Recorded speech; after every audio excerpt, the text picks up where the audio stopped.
আজকে আমরা শুরু করব ইলেকট্রিক ফিল্ড বলে যে চ্যাপ্টারটা আছে তড়িৎ ক্ষেত্র তার সেকেন্ড পার্ট।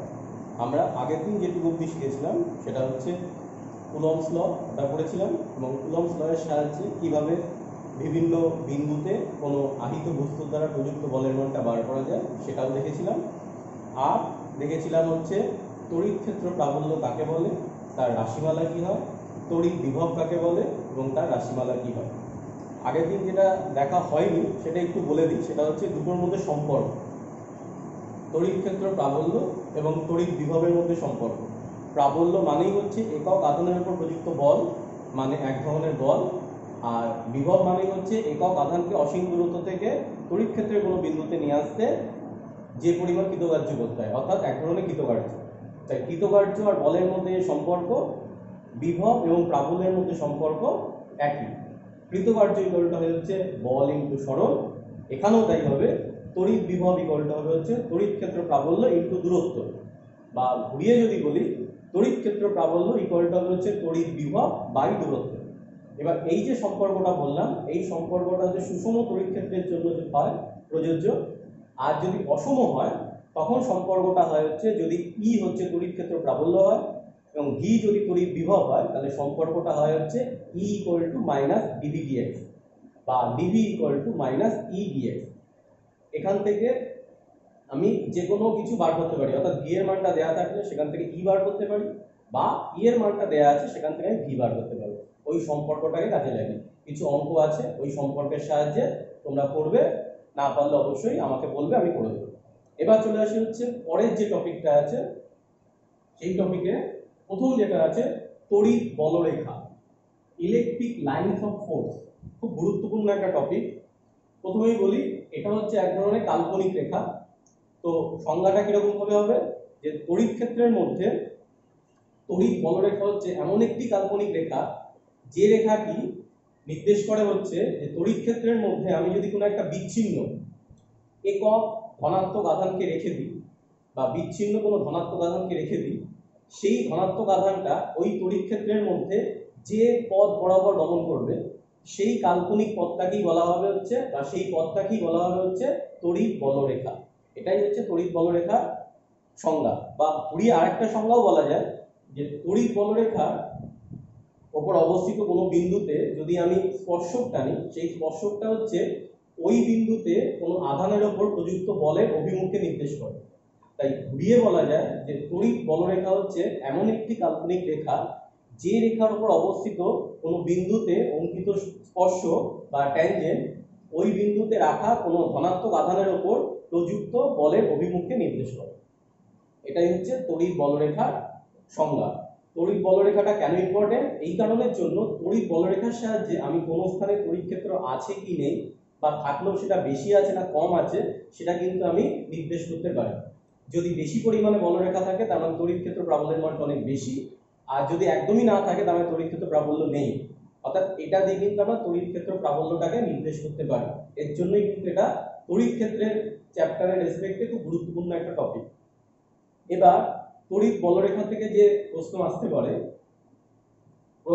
পরীক্ষার সময় যে প্রশ্ন আসতে পারে সেটা হচ্ছে তড়িৎ বলরেখার কিছু গুরুত্বপূর্ণ ধর্ম লেখা, এটা আসতে পারে। সেক্ষেত্রে গুরুত্বপূর্ণ ধর্মগুলো কি হয় আমি সংক্ষেপে একটুখানি চিত্র করে রেখেছি যাতে তোমরা বুঝতে পারো। যে কোনো তড়িৎ বলরেখা প্লাস থেকে শুরু হয়ে বা ধনাত্মক আধান থেকে শুরু হয়ে ঋণাত্মক আধানে গিয়ে শেষ হয়, 1 নম্বর। 2 নম্বর ধর্ম কি, সেটা হচ্ছে দুটি তড়িৎ বলরেখা কখনোই পরস্পরকে ছেদ করতে পারে না। ছেদ করলে তাহলে কি হবে, এই কোশ্চেনের উত্তরটা হচ্ছে একদম সেম, তোমরা ক্লাস 11-এ যেটা পড়েছিলে দুটি ধারা রেখো কেন পরস্পরকে ছেদ করে না, ওই যে কোশ্চেনের অ্যান্সারটা পড়েছিলে ওরকম টাইপেরই অ্যান্সার হবে। যে যদি ছেদ করে তাহলে ওই ছেদবিন্দু দিয়ে বা ছেদ বিন্দু দিয়ে দুটি স্পর্শক আমরা টানতে পারবো। তাহলে কি হবে, একই বিন্দুতে দুটি আলাদা আলাদা তড়িৎ ক্ষেত্র প্রাবল্যের অভিমুখ নির্দেশিত হবে, যেটা বাস্তবে সম্ভব না, অন্তত সুষম তড়িৎ ক্ষেত্রের জন্য। এর জন্যই দুটি তড়িৎ বলরেখা পরস্পরকে কখনোই ছেদ করতে পারে না। তারপরে যে কোনো পরিবাহীর সাথে বা পরিবাহী পৃষ্ঠের সাথে তড়িৎ বলরেখাগুলি লম্বভাবে অবস্থান করে, এরকম যে লম্বভাবে অবস্থান করছে। তারপরে কোনো পরিবাহীর মধ্যে মানে কোনো পরিবাহী থেকে তড়িৎ বলরেখা শুরু হয়ে আবার সেই পরিবাহীর মধ্যেই কিন্তু শেষ হতে পারে না। এটা কিন্তু তড়িৎ বলরেখার একটা গুরুত্বপূর্ণ বৈশিষ্ট্য, যে পার্টিকুলার একটা পরিবাহী সেখান থেকেই তড়িৎ বলরেখা উৎপন্ন হচ্ছে বা সেখানে গিয়ে শেষ হচ্ছে, এটা কখনোই কিন্তু হবে না। অর্থাৎ সেটা যদি হতো তার মানে কি তড়িৎ বলরেখাগুলো ওই পদার্থের মধ্যে দিয়ে বা পরিবাহীর মধ্যে দিয়ে গিয়ে তারপরে গিয়ে অন্য জায়গায় অন্য পৃষ্ঠে গিয়ে শেষ হতো, কিন্তু এটা কিন্তু কখনোই হয় না। যেটা ঘুরিয়ে আমাদের প্রমাণ করে বা ঘুরিয়ে আমাদের বোঝাতে সাহায্য করে যে কোনো পরিবাহীর ভেতরে কোনো তড়িৎ ক্ষেত্র প্রাবল্য থাকে না, কারণ বলরেখা থাকে না। আর একটু আগেই বললাম বলরেখার সাহায্যেই তড়িৎ ক্ষেত্র প্রাবল্যকে নির্দেশ করা হয়। এবার যেহেতু ভেতর দিয়ে কোনো বলরেখা পাস করতে পারে না, তার মানে ভেতরে কোনো তড়িৎ ক্ষেত্র প্রাবল্য কাজ করে না বা থাকে না। এগুলো হচ্ছে তড়িৎ বলরেখার ধর্ম। এরপরে যেটা আসতে পারে সেটা হচ্ছে 1 নম্বরের কোশ্চেনের জন্য, যে কোনো একটা আধানের প্রকৃতি দিয়ে দিল, সেই আধানের জন্য তড়িৎ বলরেখাগুলো কিরকম দেখতে হতে পারে। যেমন একটা বিচ্ছিন্ন ধনাত্মক আধান দিল, তার জন্য তড়িৎ বলরেখা কিরকম হবে, সেই আধানটা থেকে সর্বদা বেরিয়ে আসবে। আর ঠিক উল্টোটা হবে হচ্ছে যদি একটা বিচ্ছিন্ন ঋণাত্মক আধান দেয়, তার ক্ষেত্রে কি হবে, যে একটি বিচ্ছিন্ন ঋণাত্মক আধানের থেকে যে তড়িৎ বলরেখাগুলো উৎপন্ন হচ্ছে তার একটি চিত্র অঙ্কন করো, তখন হচ্ছে এটা। তারপরে যদি দেয় যে একটি ধনাত্মক একটি ঋণাত্মক, তাহলে কি হবে, ধনাত্মক আধান থেকে বলরেখাগুলো উৎপন্ন হয়ে ঋণাত্মক আধানে গিয়ে শেষ হবে। ধনাত্মক আধান থেকে বলরেখাগুলো সব বেরিয়ে আসবে আর ঋণাত্মক আধানে বলরেখাগুলো প্রবেশ করবে। নেক্সট যদি দেয় দুটোই ধনাত্মক বা দুটোই ঋণাত্মক, এখানে দুটোই ধনাত্মক দেখিয়েছি, সেক্ষেত্রে কি হবে, দুটো ধনাত্মক থেকে এরকম ভাবে বেরোবে আর মাঝখানে ওই আমরা তড়িৎ ক্ষেত্র প্রাবল্যের অঙ্কের ক্ষেত্রে করেছি যে সমপ্রকৃতির আধান যদি হয় তাহলে তাদের মধ্যবর্তী কোনো একটা অঞ্চলে এমন একটা বিন্দু পাওয়া যায় যে বিন্দুতে লব্ধি তড়িৎ ক্ষেত্র প্রাবল্যের মানটা শূন্য হয়। আর তড়িৎ ক্ষেত্র প্রাবল্যের মানটা শূন্য হওয়া মানে ওইখানে কোনো তড়িৎ বলরেখা থাকবে না। তার মানে এদের মধ্যে যেহেতু সমপ্রকৃতির আধান, দুটো মাইনাস হলেও কিন্তু একই রকমই হতো, তাহলে মধ্যবর্তী এমন একটা অঞ্চল থাকবে যে অঞ্চলে কোনো তড়িৎ ক্ষেত্র প্রাবল্য থাকবে না, সেখানে কোনো বলরেখা থাকবে না। এটা ধনাত্মক আধান বলে বলরেখাগুলো সব বেরিয়ে গেছে। ঋণাত্মক আধান যদি হতো বলরেখাগুলো ওই পরিবাহীর মধ্যে এসে এরকমভাবে প্রবেশ করতো, তাহলে তীর চিহ্নটা উল্টে যেত, বাকি সব একটা। এরপরে যদি এরকম দেয় যে একটি ধনাত্মক আধানে আহিত আর একটা ঋণাত্মক আধানে আহিত দুটি পরিবাহী নির্দিষ্ট দূরত্বে আছে, তাদের ক্ষেত্রে বলরেখা অঙ্কন করো, সেক্ষেত্রে বলরেখাগুলো হচ্ছে এরকম দেখতে হয়। বলরেখাগুলো পরস্পরের সমান্তরাল, যেটা নির্দেশ করে এখানে একটা সম তড়িৎ ক্ষেত্র উৎপন্ন হয়। যদিও এই সাইডের ক্ষেত্রে কিন্তু একটু বক্ররেখা হয়, এই কারণের জন্য, কারণ সাইডে তখন বহিস্থ তড়িৎ ক্ষেত্রের একটা প্রভাব চলে আসে, আর ভেতরের এই অঞ্চলটুকুতে কিন্তু একটা সুষম তড়িৎ ক্ষেত্র ক্রিয়া করে, যেটা এই সমান্তরাল তড়িৎ বলরেখা দ্বারা প্রকাশিত হচ্ছে। এর মধ্যে যে কোনো একটা আসতে পারে বা এটা ছাড়াও, এগুলো ছাড়াও অন্য কিছু একটা আসতে পারে, কিন্তু বেসিক যে কনসেপ্টটা, সেই কনসেপ্টটা যদি সবার ঠিকঠাক থাকে তাহলে অটোমেটিক্যালি যে কোনো ধরনের দিক না কেন আধান আমরা কিন্তু তার ক্ষেত্রে উৎপন্ন বা সেই সংস্থার ক্ষেত্রে উৎপন্ন তড়িৎ বলরেখা কিন্তু অঙ্কন করতে পারবো বা অঙ্কন করার চেষ্টা করতে পারবো। বেসিক ব্যাপারগুলো খালি মনে রাখতে হবে, ধনাত্মক আধান থেকে উৎপন্ন হয়, ঋণাত্মক আধানে গিয়ে শেষ হয়। দুটোই যদি ধনাত্মক আধান থাকে তাহলে মধ্যবর্তী একটা অঞ্চলে লব্ধি তড়িৎ ক্ষেত্র প্রাবল্য শূন্য হবে, অর্থাৎ ওখানে কোনো বলরেখা থাকবে না, বা দুটো ঋণাত্মক আধান হলেও তাই হবে। এই কনসেপ্টগুলো যদি থাকে তাহলে আমরা যে কোনো ক্ষেত্রে কিন্তু তড়িৎ বলরেখা অঙ্কন করতে দিলে অঙ্কন করতে পারবো। তাহলে এটা একটা গুরুত্বপূর্ণ টপিক হয়ে গেল। এরপরে আরেকটা গুরুত্বপূর্ণ টপিক আমরা এখন করব, যেটা হলো তড়িৎ দ্বিমেরু, ইলেকট্রিক ডাইপোল। তড়িৎ দ্বিমেরু কাকে বলে? দুটি সমপরিমাণ কিন্তু বিপরীত প্রকৃতির আধান নির্দিষ্ট দূরত্বে থেকে বা স্বল্প পরিমাণ দূরত্বে থেকে যে সংস্থা গঠন করে, এই যে সংস্থা গঠন করলো এটাকে বলা হয় তড়িৎ দ্বিমেরু। একটা হচ্ছে মেরুর ন্যায় আচরণ করে আর দুটো আছে বলে দ্বি, তাই হচ্ছে দ্বিমেরু, তড়িৎ দ্বিমেরু। এই তড়িৎ দ্বিমেরু আমাদের তড়িৎ ক্ষেত্র প্রাবল্য চ্যাপ্টারে বা তড়িৎ ক্ষেত্র চ্যাপ্টারে একটা গুরুত্বপূর্ণ টপিক। এখান থেকে যে কোশ্চেন আসতে পারে, প্রথমেই বলে দিই যে তড়িৎ দ্বিমেরু অভিমুখকে নির্দেশ করার জন্য একটা টার্ম ইউজ করা হয় যেটা বলে তড়িৎ দ্বিমেরু ভ্রামক।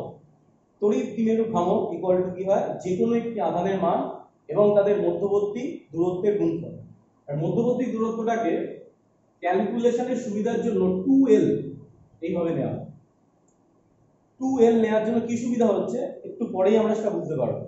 তাহলে তড়িৎ দ্বিমেরু ভ্রামক p ইকুয়াল টু কি বললাম, যে কোনো একটি আধান ইনটু তাদের মধ্যবর্তী দূরত্বের গুণফল।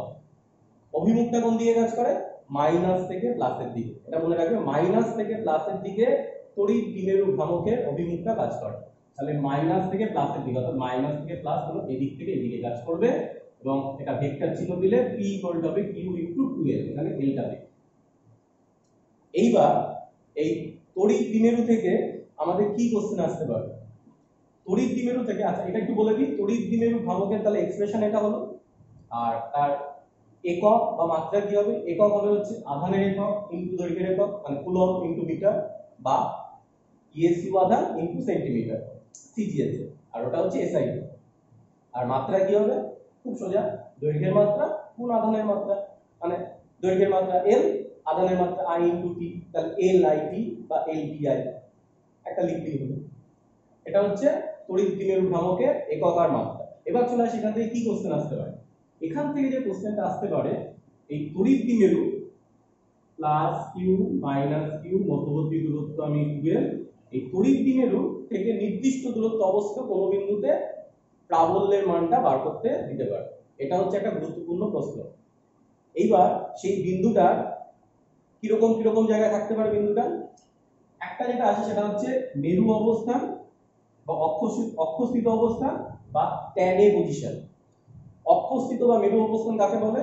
মানে যে বরাবর এই আধানটা আছে সেই বরাবর যদি আমি লাইনটাকে বিস্তৃত করি, এটা হচ্ছে অক্ষ, এই বরাবর যদি এরকম একটা বিন্দু দিলাম P, এই বিন্দুতে আমাকে তড়িৎ ক্ষেত্র প্রাবল্য বার করতে হবে। এটাকে বলা হচ্ছে এই অক্ষস্থিত অবস্থান বা মেরু অবস্থান বা tan a পজিশন।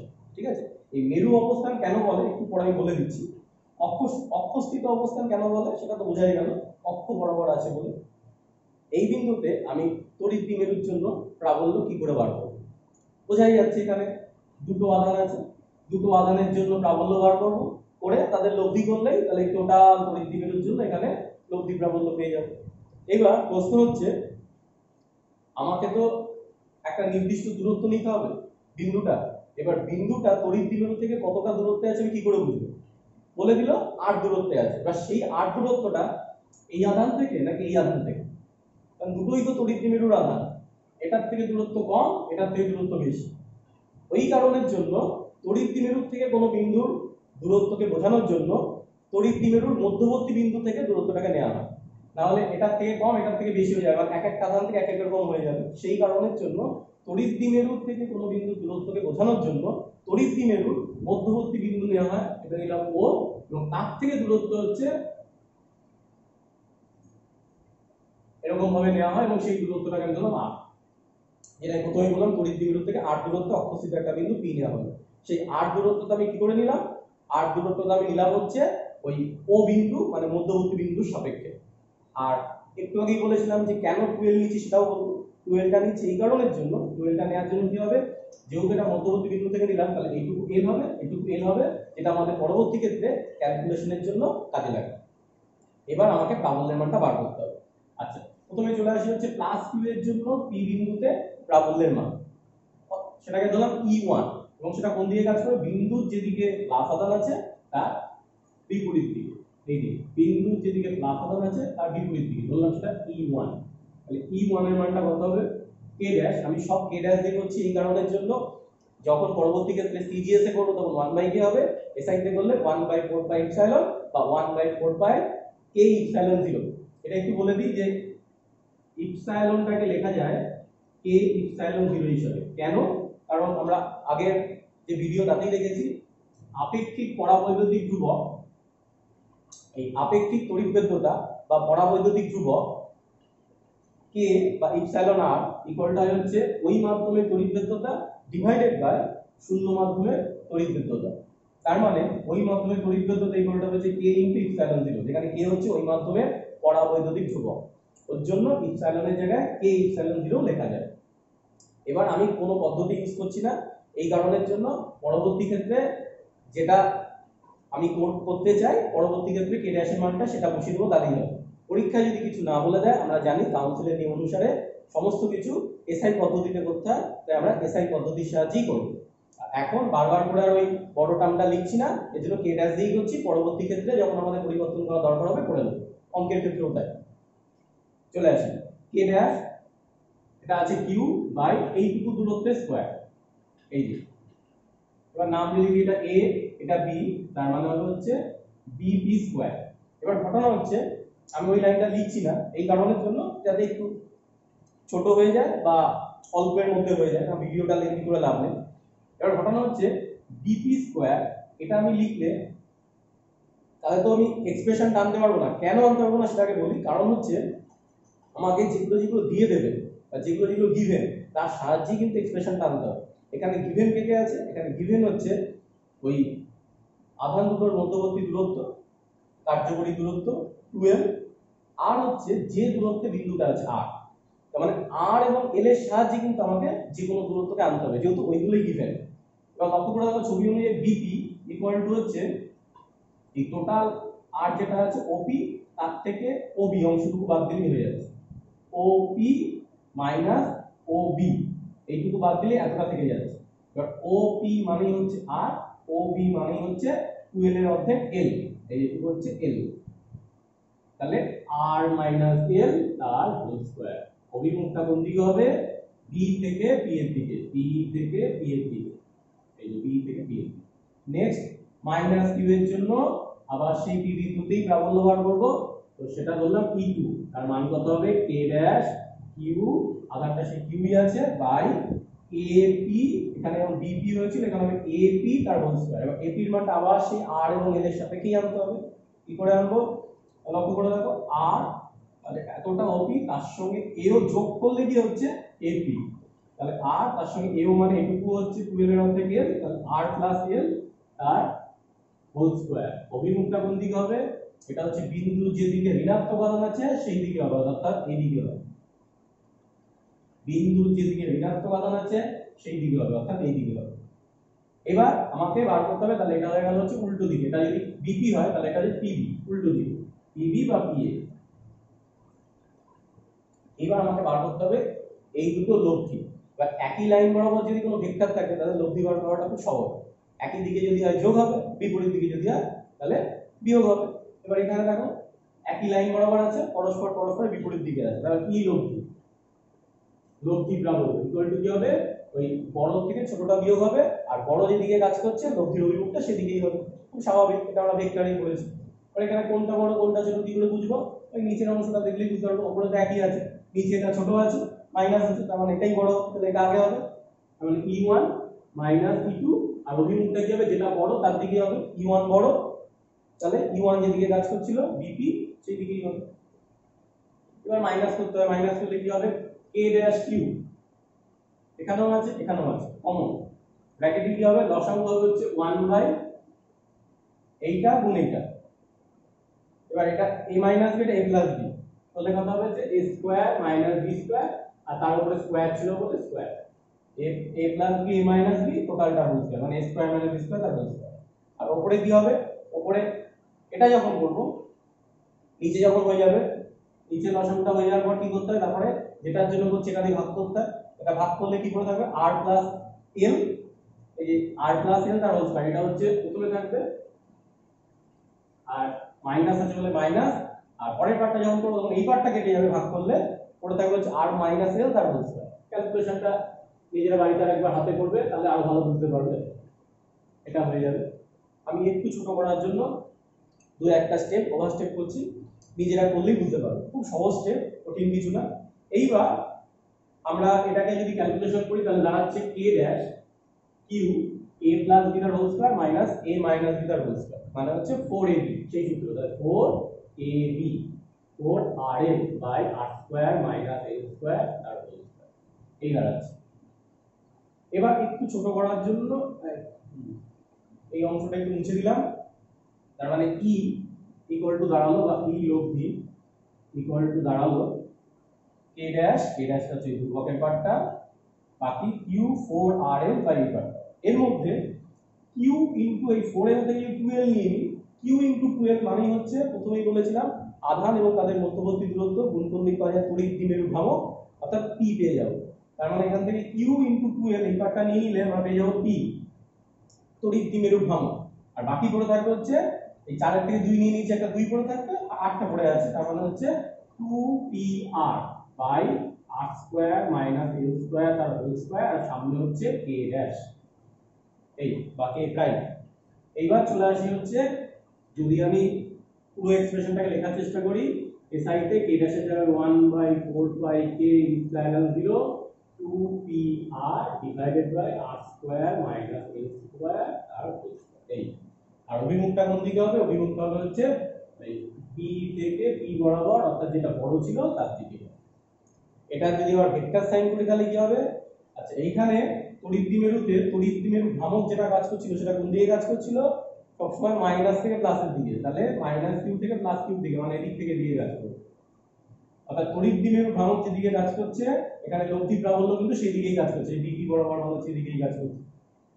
তাই একই দিকে কাজ করছে বলে এটাকে লব্ধি ই লব্ধিটাকে যদি ভেক্টর ফর্মে লিখি তাহলে কি হবে? এখানে যদি ই লব্ধিটাকে ভেক্টর ফর্মে লিখি, এখানে হচ্ছে 1/4 pi k epsilon 0 two p টাকে তখন ভেক্টর ফর্মে লিখবো, কারণ p এর দিকেই হচ্ছে ই লব্ধিটা কাজ করছে, আর বাকি যা আছে তাই লিখে দিই। এইখান থেকে একটা আবার বিশেষ ক্ষেত্র আছে, সেই বিশেষ ক্ষেত্রটা কি? সেটা হচ্ছে যদি এই যে দূরত্বে বিন্দুটা আছে অর্থাৎ r, এই দূরত্বটা এই l এর থেকে বা যে দূরত্বে আধান দুটো আছে তার থেকে অনেক বেশি হয়। কারণ একটু আগে সংজ্ঞাতেই বলেছি যে দুটি বিপরীত প্রকৃতির সমপরিমাণ আধান স্বল্প দূরত্ব থেকে, মানে ওই দূরত্বের মানটা খুবই কম থাকে, এই দূরত্বের রেসপেক্টে যদি যে বিন্দুতে আধানটা আছে সেটা অনেক বেশি হয়, অর্থাৎ r মাঝ গ্রেটার দ্যান l হয়, অনেক বেশি হয়, তখন সেক্ষেত্রে এখানে বসালে এই l স্কয়ারটা এতটাই ক্ষুদ্র যেটা নগণ্য হয়ে যাবে, এবং সেক্ষেত্রে এখানে r স্কয়ার তার স্কয়ার পড়ে থাকবে, মানে r টু দি পাওয়ার 4, তার সঙ্গে একটা r কেটে গেলে যেটা পড়ে থাকবে নিচে হচ্ছে খালি r কিউব পড়ে থাকবে। অর্থাৎ যদি r l এর থেকে অনেক বড় হয় সম্পর্কটা দাঁড়াবে e vector equal to 1/4 pi k epsilon naught 2p up to p by r cube. এই যে এক্সপ্রেশনটা করলাম, এই এক্সপ্রেশনটা আমাদের পরবর্তী ক্ষেত্রে কাজে লাগবে, তাই আমরা এটা এমনি স্কেলার ফর্মে লিখে রাখছি e equal to k dash 2p by r cube, কোন অবস্থানে? অক্ষ অবস্থানে, অক্ষস্থিত অবস্থানে বা মেরু অঞ্চলে বা tan a পজিশনে। এটা পরবর্তী ক্ষেত্রে আমার কাজে লাগতে পারে, তাই আমি পাশে নোট করে রাখলাম। নেক্সট চলে আসি পরবর্তী যে ক্ষেত্রটা, পরবর্তী ক্ষেত্রটা হচ্ছে যে আমি পার্শ্ব অবস্থান বা বিষুব অবস্থান বা tan b পজিশন বা লম্ব সমদ্বিখণ্ড, নামগুলো সবকটা লিখছি এই কারণের জন্য এখন তোমাদের জানা আছে, নামটা চেঞ্জ করে দিয়েছে বলে লিখতে পারছি না, সবকটা নামই লিখছি। পার্শ্ব অবস্থানে বা লম্ব সমদ্বিখণ্ডকের উপর অবস্থিত কোনো বিন্দুতে প্রাবল্যের মানটা কত হবে? কি করে করব? একই রকম ভাবে সেই মাইনাস কিউ আধান প্লাস কিউ আধান দুটোকে নেব, তাদের মধ্যবর্তী দূরত্ব ধরলাম 2l, মধ্যবিন্দু ধরলাম হচ্ছে o। এবার কি হবে? লম্ব সমদ্বিখণ্ড, তার মানে এদের যে সমদ্বিখণ্ড লম্ব সমদ্বিখণ্ড সেই বরাবর এরকম ভাবে একটা বিন্দু নিলাম, সেটা ধরলাম p, এবং মধ্যবিন্দু থেকে সেই দূরত্বটাকে r বললাম। এই বিন্দুতে লব্ধি প্রাবল্য বার করতে হবে। কি করে করব? ঠিক আগের মতোই দুটো আধানের জন্য আলাদা আলাদা করে বার করে নেব, তারপর তাদের লব্ধি করব। আগেরটা একই লাইন বরাবর ছিল বলে আর বিপরীত দিকে ছিল বলে বিয়োগ করলেই হয়ে গেছিল। এবার এখানে দেখো একই লাইন বরাবর হচ্ছে কি হচ্ছে না, যদি একই লাইন বরাবর না হয় তখন ভেক্টরের যে সূত্র আছে ওটা অ্যাপ্লাই করে করব, বা ভেক্টরের আরেকটা পদ্ধতিও আছে লব্ধি বার করা, সেটা হচ্ছে ভেক্টরের লম্ব উপাংশে বিভাজিত করে ওই উপাংশগুলোর মাধ্যমে করা। তাতে কি সুবিধা হয়? ওই আবার আগেরটা যে সুবিধা ছিল সেটা, উপাংশগুলো আবার একই লাইন বরাবর চলে আসে, তখন উপাংশগুলোর মধ্যে ভেক্টর করে তারা যদি সমকোণে থাকে তখন তাদের মধ্যেই দুটো বার a square plus b square ওই ফর্মুলাটাকে অ্যাপ্লাই করলেই হয়ে যাবে। তাহলে প্রথমে চলে আসি তাহলে কোন দিকে প্রাবল্যগুলো কাজ করছে। মাইনাস কিউ এর জন্য p বিন্দুতে যে প্রাবল্য কাজ করবে কি হবে? বিন্দুর যেদিকে আধান আছে সেই দিক বরাবর কাজ করবে, অর্থাৎ এই দিকে। এটা ধরলাম হচ্ছে e1, e1 এর মানটা কত হবে? e1 ইকুয়াল টু হবে k ড্যাশ q বাই এইটুকু দূরত্ব, এইটুকু দূরত্ব মানে হচ্ছে এটা নাম দিলাম a, এটা দিলাম b, তাহলে ab স্কয়ার, ab স্কয়ার। আচ্ছা আগেরটার মতো করেই বলে দিই যে যেহেতু ab এর সাপেক্ষে রাখা যাবে না, যেগুলো গিভেন আছে তার সাপেক্ষে আনতে হবে। তাহলে এখানে গিভেন কি কি আছে? r, আর এইটুকু দূরত্ব তাহলে হচ্ছে 12 এর অর্ধেক l, তাহলে এটা r, এটা যদি r হয় এটা l হয়, এটা একটা সমকোণী ত্রিভুজ, তাহলে এটা হচ্ছে তার অতিভুজ যেটার মান হবে হচ্ছে √r আর স্কয়ার প্লাস এল স্কয়ার। তাহলে সেখানে এটি স্কয়ার যেহেতু আছে, স্কয়ারটা রুটটা তাহলে কেটে যাবে, স্কয়ার করলে পড়ে থাকবে হচ্ছে আর স্কয়ার প্লাস এল। একবারই করে দিলাম। একটু ছোট হবে, অভিমুখটা কোন দিকে হবে, পি থেকে এ বরাবর, এটা বোঝার আছে। অভিমুখগুলো পাশে কিন্তু অবশ্যই লিখতে হবে। ভেক্টর মানে হচ্ছে তার মানের সঙ্গে সঙ্গে অভিমুখটাকে লিখতেই হবে বা মেনশন করতেই হবে, না চাইলেও করতে হবে, অঙ্কের ক্ষেত্রেও তাই। নেক্সট পি বিন্দু, পি বিন্দুতে কি আছে, পি বিন্দুতে প্রাবল্য কি হবে, বিন্দুর যেদিকে ধনাত্মক আধান আছে, এই যে ধনাত্মক আধান আছে, বিন্দুর যেদিকে ধনাত্মক আধান আছে তার বিপরীত দিকে অর্থাৎ এই দিকে কাজ করবে। এটা হচ্ছে E2 ধরলাম। E2 এর মানটা কত হবে, a ড্যাশ ইউ বাই, এক্ষেত্রেও দেখো তাই হচ্ছে, এটা যদি l হয়, এটা যদি r হয়, এটাও তাহলে রুট ওভার ওই r square plus l square হবে। তার স্কয়ার করলে এখানে ওই একই রকমই পড়েছে, অর্থাৎ দুটোর মানই কিন্তু সেম হচ্ছে, অর্থাৎ E1 ইকুয়াল টু E2 হচ্ছে, এটাকে আমি E ধরতে পারি, ধরি। কিন্তু ই তো ধরে নিলাম, আমাকে বার করতে হবে যে E1 আর E2 এদের মধ্যে লব্ধি বার করতে হবে। সেই লব্ধিটা কি করে বার করব, এদের মধ্যবর্তী তো জানা নেই, দেখে মনে হচ্ছে হয়তো 90 ডিগ্রি হতে পারে, আমার ছবিটা এত সুন্দর হয়েছে বলে তাই মনে হচ্ছে, কিন্তু এটা তো যে কোনো কোণ হবে। তাহলে কি করতে হবে, ওই হয় লব্ধির ওই বড় সূত্রটা root over a square plus b square plus 2ab cos theta বা cos আলফা, এখানে আলফা বা থিটা হচ্ছে এটা, বা যেটা আমি বললাম আর একটা আছে পদ্ধতি, সেটা হচ্ছে উপাংশ বিভাজন করে নিয়ে করতে। এবং এক্ষেত্রে কিন্তু সেটা করলেই সুবিধা হবে, কেন, ক্যালকুলেশনটা করলেই বুঝতে পারবে। বললাম এই কোণটা থিটা, এটা যদি থিটা হয় তাহলে এখানে E1 কে দুটো উপাংশ, E1 যেটা দিকে কাজ করে দুটো উপাংশ বিভাজন করলে একটা হবে এইদিকে, একটা হচ্ছে এইদিকে। এটা থিটা হলে এটাও থিটা হবে। এবার E1 এর থিটা বরাবর যে উপাংশ হবে সেটা cos দিয়ে হবে, তাহলে E1 cos থিটা, এদিকে হবে হচ্ছে E1 sin থিটা। একই রকম ভাবে যদি E2 কে ভাঙি, তাহলে E2 এর একটা উপাংশ এদিকে হবে আর একটা উপরের দিকে হবে, যেহেতু উপরের দিকে মুখ করে আছে। এবং এক্ষেত্রে এটা থিটা হলে এটাও থিটা হবে, যেহেতু এটা সমদ্বিবাহু ত্রিভুজ। এটা থিটা হলে এটা হচ্ছে অনুরূপ কোণ থিটা হবে, এইটা এটা সমান্তরাল, এটা ছেদক, এইটা এটা অনুরূপ কোণ। এটা থিটা হলে E2 এদিক বরাবর হবে হচ্ছে আবার একই রকম ভাবে cos থিটা, আর এদিক বরাবর হবে হচ্ছে E2 sin থিটা। এবার একটু আগেই দেখেছি E1 E2 E ধরেছি, তার মানে E2 sin theta E1 sin theta পরস্পরের সমান হবে, আবার বিপরীত দিকে কাজ করছে, অর্থাৎ এদের লব্ধি করলে কিন্তু শূন্য হয়ে যাবে, মাত্র পড়ে থাকবে কোনটা, এই দুটো। তার মানে এখান থেকে E লব্ধি, ওই কারণে আমি কিন্তু উপাংশ বিভাজন করে করলাম, যে এই সুবিধাটা পাওয়ার জন্য, যে একটা উপাংশ এখানে ক্যান্সেল হয়ে যাচ্ছে, তাহলে একটা উপাংশ ক্যালকুলেশন করলেই হয়ে যাচ্ছে। এবং যেহেতু দুটোই সমান তাই দুটোকে একবারে লেখা যায় 2e cos থিটা, যেখানে e এর মান হচ্ছে এইটা বাই এটা, দুটোই সেম, মান বসিয়ে দেব। 2e এর মানটা হচ্ছে a dash u by r square plus l square, আর cos থিটার মানটা কত হবে, এই যে কোনো একটা সমকোণী ত্রিভুজ এইটা বা এটা বললেই হবে। cos থিটা মান হচ্ছে ভূমি বা প্রতিভুজ, তাহলে এটা ভূমি কোণটা হবে, মনে রাখবেন যে কোনো ত্রিভুজের থিটার বিপরীতে একটা লম্ব হয়, এটাকে থিটা ধরলে এটা লম্ব হবে, তাহলে ভূমি হবে হচ্ছে এইটা, আর অতিভুজ এটা হবে 90 ডিগ্রি বিপরীত। তাহলে l বাই অতিভুজ হচ্ছে ওই r square plus l square to the power half. একবারে বললে কত হচ্ছে k ড্যাশ, তাহলে দেখো 2ql, এই তিন দিকে গুণ করলে কি হচ্ছে q ইনটু 2l, মানে হচ্ছে আধান ইনটু তাদের মধ্যবর্তী দূরত্ব, মানে তড়িৎ দ্বিমেরু ভ্রামক p।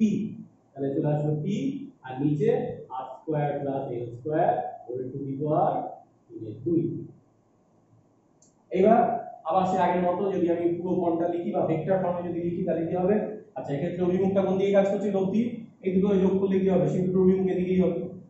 আর এক্ষেত্রে তড়িৎ দ্বিমেরু ভ্রামক কোন দিকে আছে, মাইনাস থেকে প্লাস, অর্থাৎ এই দিক থেকে এদিকে, মানে তড়িৎ দ্বিমেরু ভ্রামক যেদিকে কাজ করছে এটা হচ্ছে তড়িৎ দ্বিমেরু ভ্রামক p এদিকে, তার সঙ্গে সমান্তরাল ভাবে কিন্তু উল্টো দিকে অ্যান্টি প্যারালাল, এই যে সমান্তরাল কিন্তু তড়িৎ দ্বিমেরু ভ্রামক এদিক থেকে এদিকে, এটা হচ্ছে এইদিকে, তাহলে অ্যান্টি প্যারালাল এটা বোঝানোর জন্য আমি ভেক্টর ফর্মে লিখি, তাহলে p ভেক্টর ইকুয়ালটা হবে ওই আগে একটা p এর দিকে ছিল বলে খালি p টাকে ভেক্টর দিয়েছিলাম হয়ে গেছে, এখন p এর ঠিক বিপরীত দিকে ওর জন্য একটা মাইনাস চিহ্ন দিতে হবে, মাইনাস k ড্যাশের জায়গায় যদি আমি এই সাইডে করি 4 পাই k স্কয়ার 0, আর p বাই নিচে হবে হচ্ছে r square plus l square বিভাগ 3।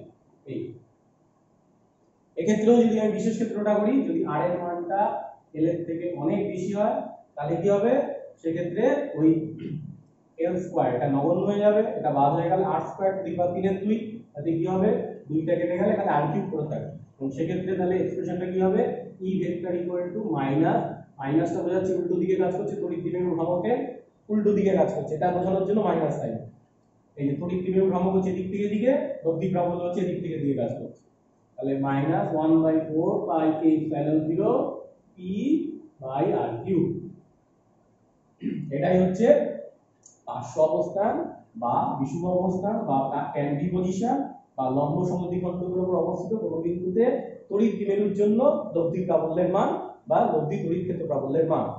আচ্ছা, এই ক্ষেত্রে এটাও কিন্তু আমাদের পরবর্তী ক্ষেত্রে কাজে লাগবে, তাই স্কেলার ফর্মুলাটা লিখে রাখছি E = k dash p by r cube. লক্ষ্য করে দেখো আগেরটার সঙ্গে এটা প্রায় একই রকম কিন্তু একটু আলাদা, এটা ঠিক দ্বিগুণ হয়ে হচ্ছে এটা, মানে অক্ষস্থিত বিন্দুতে প্রাবল্য যা হয় সেটা হচ্ছে লম্ব সমদ্বিখণ্ডকের উপর কোনো বিন্দুতে প্রাবল্য যা হয় তার দ্বিগুণ, বা এদের অনুপাত হচ্ছে 2:1। যদি কখনো এই প্রশ্নটা দেয় সেক্ষেত্রে কিন্তু দুটোই ছোট ছোট করে দেখাতে হবে, যদিও সাধারণত এই প্রশ্নটা না দেওয়ার চান্সই বেশি, কারণ সেক্ষেত্রে দুটো করা মানে অনেকটা বড় হবে, যে কোনো একটা দেবে বা অঙ্কের ক্ষেত্রে হয়তো আমাদের এই কনসেপ্টটা কাজে লাগে। এরপরে চলে আসি যেটা হচ্ছে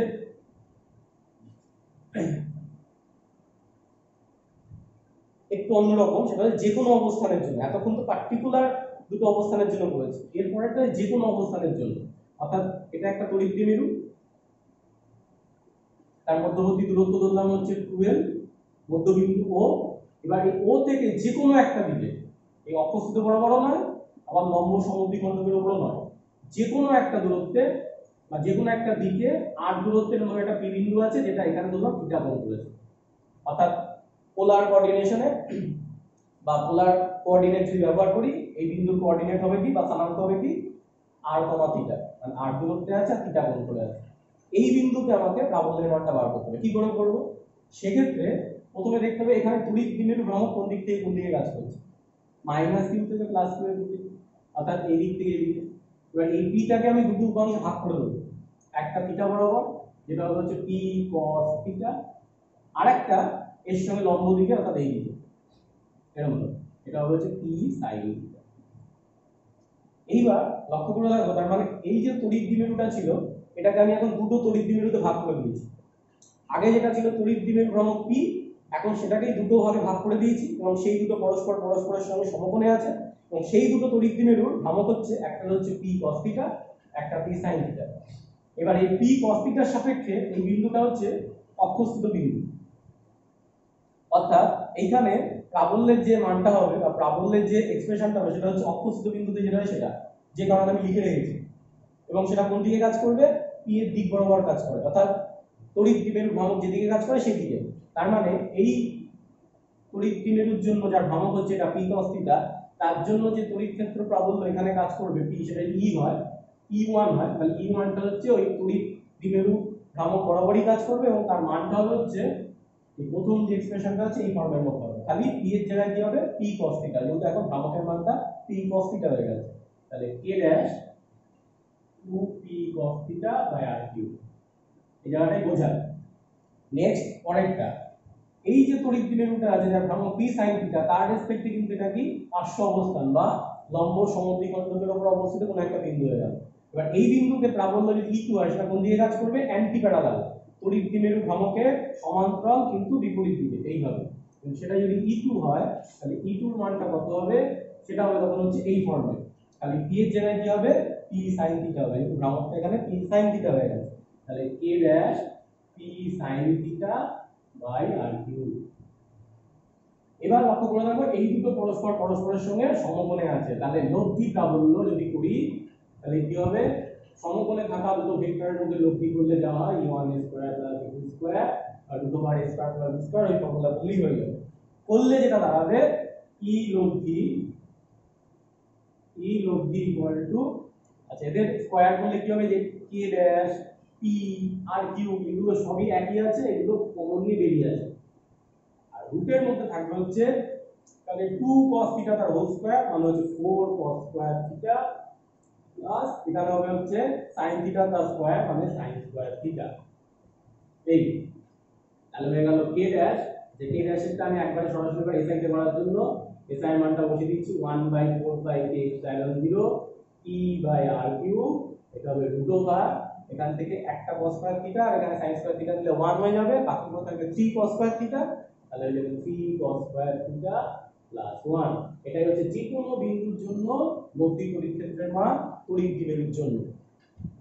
এবার মজার ব্যাপার হচ্ছে এটা যেহেতু যে কোনো ক্ষেত্রের জন্য, আর আগের দুটো করেছি বিশেষ ক্ষেত্রের জন্য, তাহলে যে কোনো ক্ষেত্রে মধ্যে বিশেষ ক্ষেত্রে কন্ডিশনটা বসালে নিশ্চয়ই আগের যে এক্সপ্রেশনটা আছে এটা চলে আসার কথা। দেখি সেটা আসে নাকি।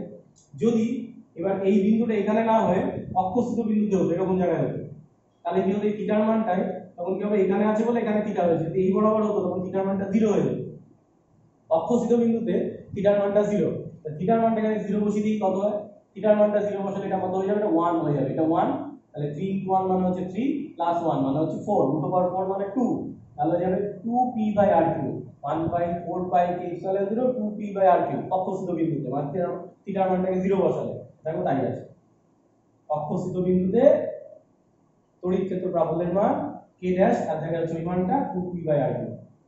আর যদি লম্ব সমদ্বিখণ্ডক হতো তাহলে সেক্ষেত্রে কি হতো, তখন লম্ব সমদ্বিখণ্ডক মানে বিন্দুটা এখানে, তখন থিটার মানটা হচ্ছে এটা হতো, অর্থাৎ 90 ডিগ্রি, তাই 90 বসালে একবারটা 0 হয়ে যাবে, তাহলে √1 পুরো থাকবে, মানে হচ্ছে p/r3, দেখো তাই আছে। লম্ব সমদ্বিখণ্ডকের উপর কোনো বিন্দুতে লব্ধি তড়িৎ ক্ষেত্র প্রাবল্যের মান k ড্যাশ, k ড্যাশের জায়গায় হচ্ছে SI এটা CGS 1/k দিয়ে p/r, মানে এটার থেকে আমরা আগের দুটো ক্ষেত্রে চলে আসতে পারছি। এবার এটার থেকে কিন্তু প্রচুর অঙ্ক আসবে বা থিওরি হিসেবে এটা আসতে পারে, পরবর্তী ক্ষেত্রে এটা কাজে লাগবে, কারণ চুম্বকের ক্ষেত্রে পুরো সেম এরকম আছে, দণ্ড চুম্বকের ক্ষেত্রে খালি ওখানে দুটো মেরু আছে, এর জন্য এটা খুব ভালো করে বললে ওই পার্টটা কিন্তু অটোমেটিক্যালি হয়ে যাবে। আচ্ছা, ওটা একটু বলে দিই কেন মেরু অবস্থান আর বিষুব অবস্থান বলা হয়।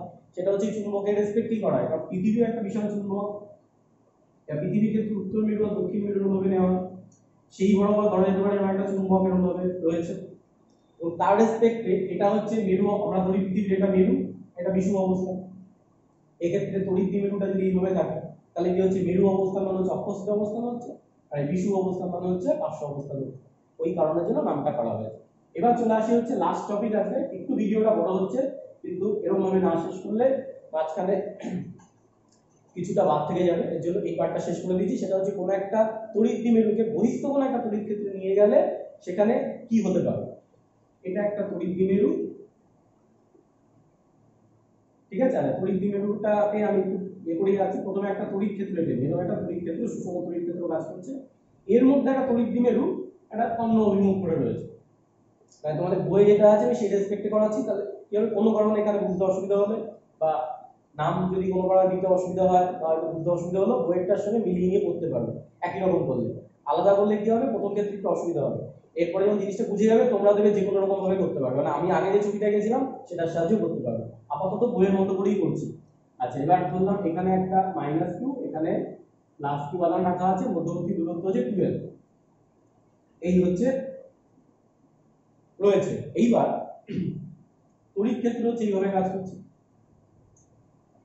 তড়িৎ ক্ষেত্র প্রাবল্য বললাম কি, তড়িৎ ক্ষেত্র প্রাবল্য মানে কি, একক আধানের উপর প্রযুক্ত বল, একক ধনাত্মক আধানের উপর প্রযুক্ত বল।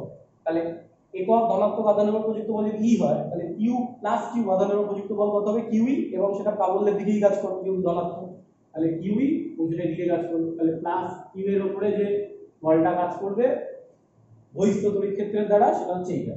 একই রকম ভাবে ঋণাত্মক আধানের উপর প্রযুক্ত বলটা, আধানের মানটা যেহেতু কিউ, তাহলে প্রাবল্যের মানটা মানে প্রাবল্যের দ্বারা তড়িৎ ক্ষেত্রের প্রাবল্যের দ্বারা প্রযুক্ত বলটা কিন্তু কিউই হবে, কিন্তু উল্টো দিকে হবে, অর্থাৎ এই দিকে হবে। এবার তাহলে কি হলো, এই দুটো পরস্পরের সমান সমান্তরাল কিন্তু বিপরীতমুখী বল কি উৎপন্ন করে, ক্লাস 11-এ পড়েছিলাম, এদের বলা হয় দ্বন্দ্ব, এবং এরা কি করে, একটা ঘূর্ণন প্রবণতা সৃষ্টি করে, তাকেই বলা হয় টর্ক, অর্থাৎ একটা টর্ক উৎপন্ন করবে, এবং সেটা কোন দিকে ঘোরাতে সাহায্য করবে, এই দিক থেকে এই দিকে। এবং কেন ঘোরাতে সাহায্য করবে, কারণ এদিক থেকে এদিকে ঘোরালে কি হবে, এই তড়িৎ দ্বিমেরুটা তড়িৎ ক্ষেত্র প্রাবল্য, তড়িৎ ক্ষেত্র যে দিক বরাবর কাজ করছে বা তড়িৎ ক্ষেত্র প্রাবল্য যে দিক বরাবর কাজ করছে সেই দিক বরাবর আসতে পারবে। মেন ব্যাপার, তড়িৎ ক্ষেত্র চায় হচ্ছে তার তড়িৎ ক্ষেত্র প্রাবল্য যেদিকে কাজ করছে তড়িৎ দ্বিমেরুটা সেদিক বরাবর যাতে অ্যালাইন হয়ে যায়, মানে সেদিক বরাবর যাতে এরকম ভাবে সজ্জিত হতে পারে, এবং সেই কারণের জন্য এরকম ভাবে একটা ঘূর্ণন প্রবণতা সৃষ্টি করবে, সেটাকেই বলা হচ্ছে টর্ক বা উৎপন্ন টর্ক। সেই টর্কের রাশিমালাটা আমাদের বার করতে হবে। এটা কিন্তু চুম্বকের ক্ষেত্রেও হয়, দেখবে একটা দণ্ড চুম্বককে তুমি যে কোনো দিকে এরকম ভাবে ঘুরিয়ে ঝুলিয়ে রাখবে, ওটা কিন্তু সে উত্তর দক্ষিণ দিক বরাবরই চলে আসবে, বা যেদিক বরাবর ভূ চুম্বক ক্ষেত্রে প্রাবল্য কাজ করছে সেদিক বরাবরই চলে আসছে। দণ্ড চুম্বক দিয়ে করলে যেহেতু আমাদের প্র্যাকটিক্যাল করতে সুবিধা হবে বা হাতে নাতে করতে মানে হাতে করে জিনিসটা করতে সুবিধা হবে, ওই কারণের জন্য ওটা দিয়ে ভালো বুঝতে পারবে। ওটা পড়ে দেখবে ওটা ঠিক যে কারণে হয় এটাও ঠিক সে কারণে হবে। ওখানেও একটা টর্ক উৎপন্ন হয়, এখানেও কিন্তু একটা টর্ক উৎপন্ন হচ্ছে বা ঘূর্ণন প্রবণতা সৃষ্টি হচ্ছে, তার ফলে কিন্তু ওই দিক বরাবর অ্যালাইন বা সজ্জিত হতে পারবে বা সজ্জিত হতে চেষ্টা মানে সজ্জিত করার জন্য প্রাবল্যটা চেষ্টা করবে বা তড়িৎ ক্ষেত্রটা চেষ্টা করবে। এবার সেই টর্কের রাশিমালাটাই বার করবে। কত হবে টর্কের রাশিমালা? টর্ক ইকুয়াল টু কি হয়, যে কোনো একটি বলের মান ইনটু ওই বলের যে দুটো ক্রিয়ারেখা তাদের মধ্যবর্তী লম্ব দূরত্ব। তাহলে যে কোনো একটি বলের মান বলতে কি বুঝি, এবার ওই দুটো বলের যে ক্রিয়ারেখা তাদের মধ্যবর্তী লম্ব দূরত্ব কি হবে, এই বলটা কাজ করছে হচ্ছে এই রেখা বরাবর, এই বলটা কাজ করছে হচ্ছে এই রেখা বরাবর, এই বরাবর। এদের মধ্যবর্তী লম্ব দূরত্ব মানে হচ্ছে এইটা, একটা হচ্ছে এইটা, একটা হচ্ছে এইটা, মধ্যবর্তী লম্ব দূরত্ব মানে হচ্ছে এইটা। আর আমাকে যেটা দেওয়া আছে সেটা হচ্ছে এই minus Q R plus Q এর মধ্যবর্তী দূরত্ব, সেটা আমরা 2l আগের মধ্যে ধরে নিলাম, এটা দেওয়া আছে। তাহলে এই 2l এর সাপেক্ষে এটাকে আনতে হবে। এবার এখানে আরেকটা জিনিসও দেওয়া থাকবে, সেটা হচ্ছে তড়িৎ ক্ষেত্র প্রাবল্য আর তড়িৎ দ্বিমেরু ভ্রামক তাদের মধ্যবর্তী কোণ কত সেটাও দেওয়া থাকবে। বললাম যে তড়িৎ ক্ষেত্র প্রাবল্য আর তড়িৎ দ্বিমেরু ভ্রামকের মধ্যবর্তী কোণ থিটা। এখানে তড়িৎ দ্বিমেরু ভ্রামক কোন দিক থেকে কোন দিকে কাজ করে, মাইনাস কিউ থেকে প্লাস কিউ দিকে, অর্থাৎ এদিক থেকে এদিকে এরকম ভাবে কাজ করে। পি আর ই হচ্ছে দিকে কাজ করছে, তাহলে পি আর ই এর মধ্যবর্তী কোণ বললাম থিটা, এটা থিটা বা এটা থিটা, বা এখানে যদি এটাকে বাড়িয়ে দিই ওটা থিটা হবে। এই ই আর পি এর মধ্যবর্তী কোণ বললাম থিটা। এবার লক্ষ্য করে দেখো, সেটা হচ্ছে এটা যদি থিটা হয়, এই কোণটা যদি থিটা হয়, মানে এই যে কোণগুলো এগুলো যদি থিটা হয়, তাহলে এইখানে একান্তর কোণ হিসাবে কিন্তু কোণটা থিটা হবে। একান্তর কোণ যদি আমরা করি যে কোনো একটা এই শেষের দিকে যদি করি, তাহলে হিসাবমত হচ্ছে এইখানে এইটা হচ্ছে থিটা হচ্ছে, এইটা এইটা যদি থিটা হয় তাহলে এদিকে দেখো থিটা থিটা, এই এদিক বরাবর প্রাবল্য কাজ করছে ই, এদিক বরাবর বি কাজ করছে। তো ই আর বি এর মধ্যবর্তী কোণ থিটা, এটা যদি থিটা হয় অটোমেটিক্যালি একান্তর কোণ এটা থিটা, কারণ এটা সমান্তরাল, এটা ছিল। এটা যদি থিটা হয় তাহলে বলেছিলাম বিপরীতের এটা হচ্ছে লম্ব হিসাবে কাজ করে, তাহলে এটা লম্ব হবে। আমার এই দূরত্বটাই দরকার, কারণ এটাই হচ্ছে এই দুটো বলের ক্রিয়ারেখার মধ্যবর্তী দূরত্ব, তাহলে এটা লম্ব হবে। তাহলে এই লম্ব বাই কার সাপেক্ষে দরকার আমার, এই 2l এর সাপেক্ষে, তাহলে এটা 90 হলে এটা অতিভুজ, লম্ব বাই 2l হচ্ছে অতিভুজ ইকুয়াল টু sin থিটা, লম্ব ইকুয়াল টু হচ্ছে 2l ইনটু sin থিটা। অর্থাৎ এখানে ওই বল দুটোর ক্রিয়ারেখা মধ্যবর্তী লম্ব দূরত্ব হবে 2l sin থিটা। এইবার q ইনটু 2l মানে হচ্ছে p তড়িৎ দ্বিমেরু ভ্রামক, তাহলে এটা হচ্ছে p e sin থিটা। আর এটাকে যদি ভেক্টর ফর্মে লিখি তাহলে কি tau equal to p cross e, sin theta আছে তাহলে ক্রস, আর এছাড়াও এটা যদি একটা ভেক্টর আসে তাহলে ক্রস হবে স্বাভাবিক। এটাতেও কিছু অঙ্ক করতে হবে। একটু বলে দিই, এক্ষেত্রে সর্বোচ্চ মান আর সর্বনিম্ন মান কখন হবে, খুব সহজ, sin থিটার মানটার উপর নির্ভর করবে। sin থিটার মানটা সর্বোচ্চ হলে টর্ক সর্বোচ্চ হবে, sin থিটার মানটা সর্বনিম্ন হলে টর্ক সর্বনিম্ন হবে। sin থিটার মানটা যখন থিটার মানটা 0 হয় 80 ডিগ্রি হবে, তখন হচ্ছে টর্কের মানটা সর্বনিম্ন হবে অর্থাৎ 0 হবে। তার মানে হচ্ছে থিটার মানটা 0 মানে হচ্ছে ওই তড়িৎ ক্ষেত্র প্রাবল্য বরাবর হচ্ছে তড়িৎ দ্বিমেরুটা আছে, সেক্ষেত্রে কোনো টর্কের প্রয়োজনই নেই, কারণ তড়িৎ দ্বিমেরু ওপরে যে টর্কটা প্রযুক্ত হচ্ছে তড়িৎ ক্ষেত্রের দ্বারা, সেটা একটাই কারণ, সেটা ওই তড়িৎ ক্ষেত্র চাইছে যাতে তড়িৎ ক্ষেত্র প্রাবল্য বরাবর তড়িৎ দ্বিমেরুটা সজ্জিত হয়। সেটা যদি ওই বরাবরই সজ্জিত থাকে তাহলে সেখানে টর্কের কোনো প্রশ্নই আসছে না, তাই টর্কের মানটা শূন্য, ওখানে কোনো ঘূর্ণন প্রবণতা সৃষ্টি হবে না। আর সর্বোচ্চ কখন হবে, যখন sin থিটার মানটা সর্বোচ্চ হবে অর্থাৎ 1 হবে, আর থিটার মানটা 90 ডিগ্রি হবে। অর্থাৎ যদি তড়িৎ ক্ষেত্র প্রাবল্যের সঙ্গে তড়িৎ দ্বিমেরুটার মধ্যে সমকোণে থাকে, তখন সর্বোচ্চ পরিমাণ টর্ক কাজ করবে এবং সেই টর্কের সাহায্যে আবার কি হবে, তড়িৎ দ্বিমেরুটা এই তড়িৎ ক্ষেত্র প্রাবল্য বরাবর সজ্জিত হওয়ার চেষ্টা করবে বা সজ্জিত হয়ে যাবে। আপাতত এইটুকুই, এবং এগুলোর সাহায্যে অনেক অঙ্ক আছে, অঙ্কগুলো একটু ধরে ধরে করবে, তারপরে যদি কোনো সমস্যা হয় সেক্ষেত্রে তো আমি আছি।